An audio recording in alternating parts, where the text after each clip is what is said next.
I was dog-sitting for my cousin Sarah while she and her husband went on a 2-week European vacation.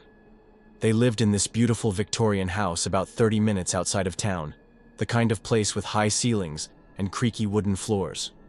It was isolated enough that the nearest neighbor was about a quarter-mile down the road. Their dog, Bruno, was this massive German shepherd, who Sarah insisted was the ultimate security system.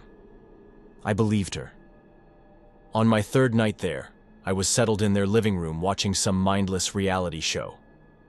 It was around 11:30 p.m. when Bruno, who had been sleeping peacefully at my feet, suddenly lifted his head. His ears perked forward, and he stared intently at the hallway leading to the front door. I muted the TV and looked at him. He didn't bark, which was strange. Usually he'd be going crazy if someone was approaching the house. Instead, he just stood, hackles raised, staring at the door with this unusual intensity that made my skin prickle. The house was totally silent except for the soft ticking of the grandfather clock in the corner. Then I heard it, the faintest sound of footsteps on the front porch. Not rushing or stomping, but slow, deliberate steps, like someone trying not to be heard. Bruno growled low in his throat. I reached for my phone, wondering if I should call someone, when there was a soft knock at the door. 3 gentle taps, almost hesitant. It was almost midnight. Who would be visiting at this hour? "Hello," a woman's voice called from outside. "Is anyone home?" The voice sounded normal enough, middle-aged, pleasant even. But who goes knocking at people's doors around midnight? I approached the door carefully, Bruno right at my heels, still growling. "Who is it?" I called out, keeping my distance from the door. "I'm so sorry to bother you," the woman replied. "My car broke down just up the road. Could I use your phone to call for help?" It was a reasonable request, but every instinct I had was screaming not to open that door. Sarah's house had these narrow windows flanking the front entrance, and I moved to peek through one of them. Through the gauzy curtain, I could make out a figure standing on the porch. She was wearing a light-colored dress or coat, her hair pulled back neatly. She looked like someone's mother or teacher, completely unthreatening. "I have a phone you can use," I said, still not moving to unlock the door. "I can call someone for you." "That's very kind," she finally said, her voice unchanged in its pleasantness. "But I'd really prefer to come inside. It's quite cold out here." It was July. The temperature was in the high 70s even at night. I backed away from the window. "I'll call roadside assistance for you." Another long pause. "Please open the door. I just need to come inside for a moment." Bruno was now in full alert mode, his body rigid, teeth bared. "I'm sorry, I can't do that," I said firmly. "But I'm happy to help by calling someone." I got no answer. I just stood there, waiting for a response that didn't come. Bruno suddenly barked. Just once, sharp and loud, and bolted to the back of the house. I followed him to the kitchen where he was scratching frantically at the back door. I peered through the back door window and almost jumped. Standing in the backyard, illuminated by the motion sensor light, was the woman. She was staring directly at the house, completely motionless. With the light, I could see her face clearly. Her face looked expressionless, and her eyes reflected the security light like an animal's would. I stumbled backward, fumbling for my phone, to dial 911. As I was doing that, I heard the same knocking again. "Please let me in," her voice exactly the same as before. "I won't hurt you. I just need to come inside."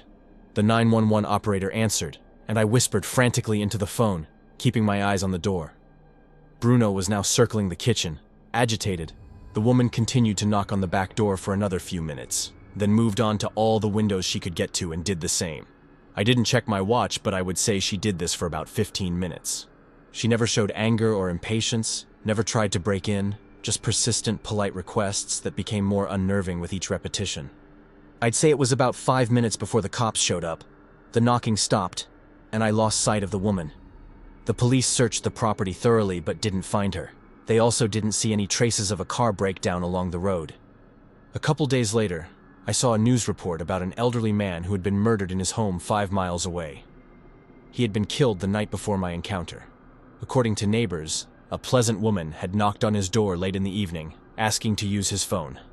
I called the police immediately. They took my statement again but seemed skeptical of any connection. I never went back to the house after that, and I really hope Sarah considers selling in the near future.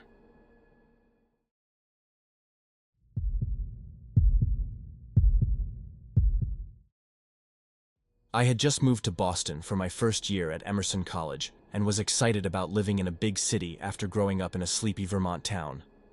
My roommate Zach and I had been in the city for about a month when we decided to check out this underground concert venue we'd heard about from some classmates. The place was called The Basement, supposedly an old speakeasy converted into a music space where indie bands played before they got famous. The venue was in an area called Alston, which I wasn't familiar with yet. Zach bailed last minute because of a paper deadline, but I decided to go alone. I looked up the address online and got going. I arrived in the neighborhood at around 9 p.m. The streets were darker than I expected, with fewer people around than in the downtown areas I'd gotten used to. I followed my phone's Google Maps down a side street, then another, moving away from the main road. After walking for about 10 minutes, I realized I must have made a wrong turn somewhere. My phone was telling me to go down an alley between two abandoned-looking warehouses. That couldn't be right. I stopped to recalibrate when a message popped up on my phone. "You lost? Let me help you." It was from a number I didn't recognize. I just stood there staring at my screen. Who was this, and how did they get my number? Another message came through. "I'm a friend of Zach's. He told me you were coming alone tonight and might need help finding the place." Relief washed over me. Zach must have given my number to someone who was already at the venue. Still, something felt off. Why wouldn't Zach tell me he was doing this? "Thanks," I typed back cautiously. "Where exactly is the entrance?" "I can meet you and show you. Where are you now?" I hesitated before sharing my location, but ultimately I did. "Perfect. Stay there." I waited under a streetlight. A black Honda slowed as it approached, then pulled to the curb about 20 feet away from me. The windows were tinted, and I couldn't see the driver clearly.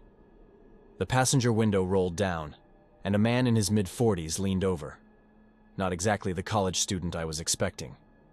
"You waiting for a pickup?" he called out. My instincts kicked in immediately. "Actually, I'm meeting someone else," taking a step back.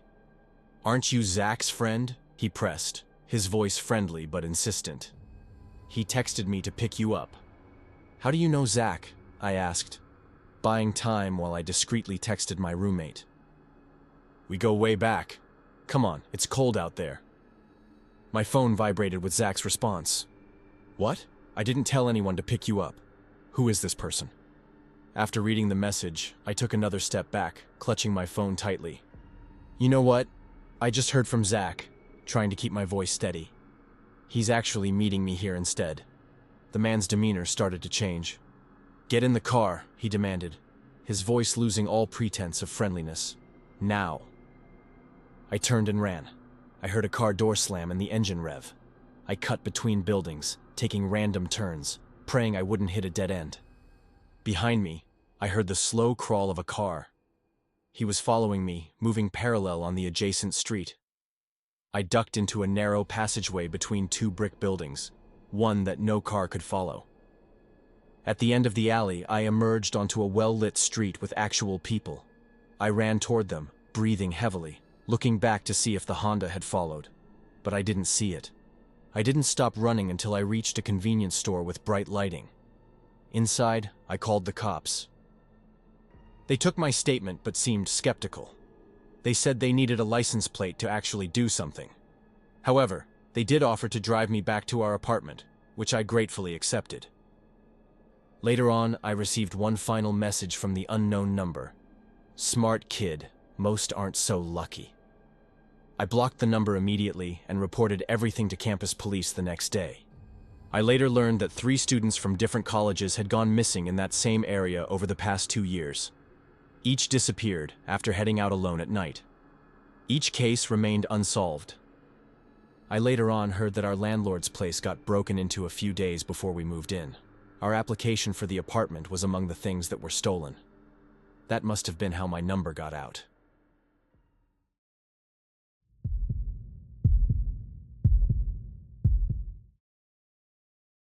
I needed money for college, so I took a summer job as a night security guard at a local pharmaceutical research facility.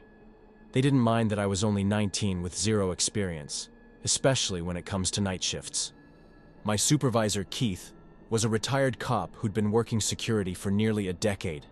During my training, he made it clear that nothing ever happened there. "Just walk your rounds, check the doors, and stay awake," he told me. "Easiest paycheck you'll ever earn." He was right. My shifts were mind-numbingly boring. I'd do my rounds, play games on my phone, watch movies on my laptop, and fight to stay awake until 6 a.m. when the morning staff started arriving. It was a Tuesday in August, hot and sticky even at midnight. Keith had left early with food poisoning, leaving me alone for the full 12-hour shift. Around 2 a.m., I was making my usual rounds when I noticed something odd on the third floor. A lab door that was always locked was slightly ajar, the light inside spilling into the hallway. I had just checked this floor an hour ago, and everything had been secure. I radioed in to the empty security desk, following protocol even though no one was there to answer. Common sense told me to call Keith or the police, but curiosity pulled me forward. I approached the door slowly, flashlight in one hand and my phone in the other. Nothing seemed disturbed inside the lab. Machines hummed quietly and computer screens glowed with data. Maybe a researcher had come back for something and forgotten to lock up.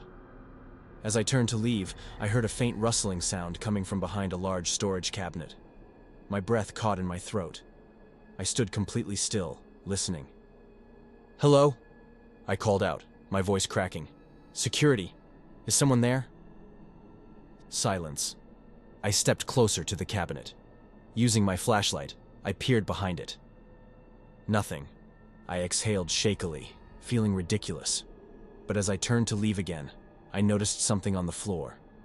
A small access panel to the building's ventilation system was open, the screws lying scattered beside it.